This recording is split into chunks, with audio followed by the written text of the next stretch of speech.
With that being said, what size funds or angel investors looking to put into a company? What's the? Yeah, it can vary. I mean, you know, you can. I've seen them from 25 to 50,000. I've seen it up to 100, 150,000.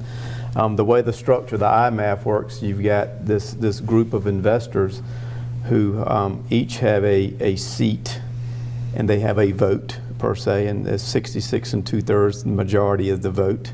Then you invest in that. But if somebody really likes that idea, they can then add on money to what the IMAF group is doing essentially. So let's say, Dave, you're a member and you really like this idea that Paul has, and all of a sudden the group itself says, Paul, we're going to give you 100,000.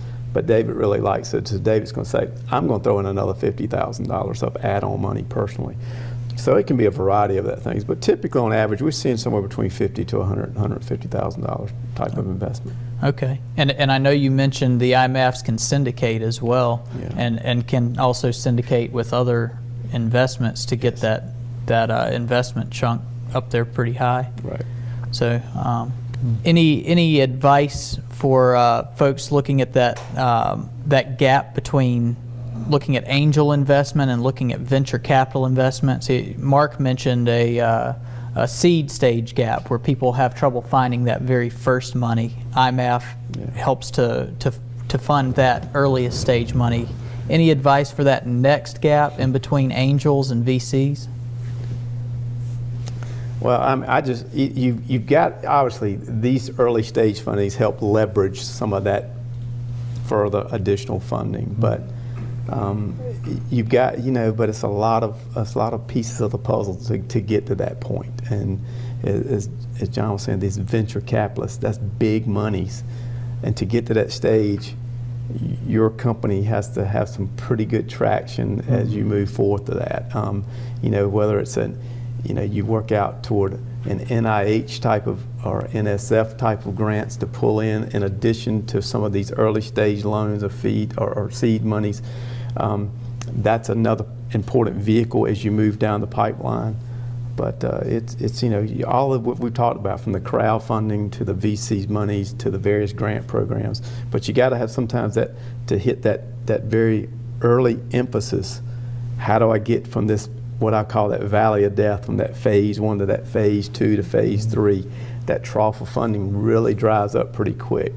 So that this first phase is really an important piece of that, obviously. What are investors looking for in the funds, in the companies that they're putting funds into? Anything they think they can make money out of. I'll speak just from the local groups here. Med device is a really hot item right now, and obviously I'm from the biotech sector. I'll kick around a few ideas, but med device, pharma, life sciences type of activities, whether it be a device that is relative to that.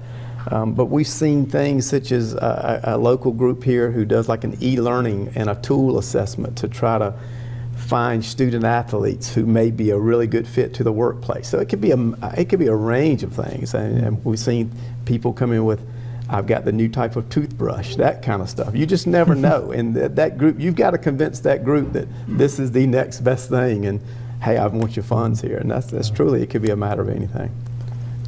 Yeah, some will look at anything. Others, they have a little bit of a bias towards a certain thing. So again, Idea Fund Partners, they don't do life science investments. They don't feel like they've got the expertise. They don't have the size of fund that can do follow-on Series B, Series C, Series D for, if you're doing a drug, it's going to be $80 million in 5 or 8 years. So they just don't have that. So you do have to kind of know whether they're completely agnostic as far as market, or they do have a specific market.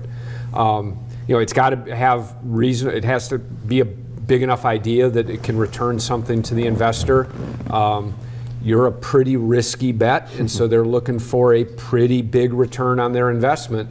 And if the total market opportunity is under $100 million, I don't know. They're looking at the team. Do you have the sort of key expertises covered? Do you have a CEO? Are you full-time? you know, it's tough to raise investment if you're doing it half time. So those are some of the things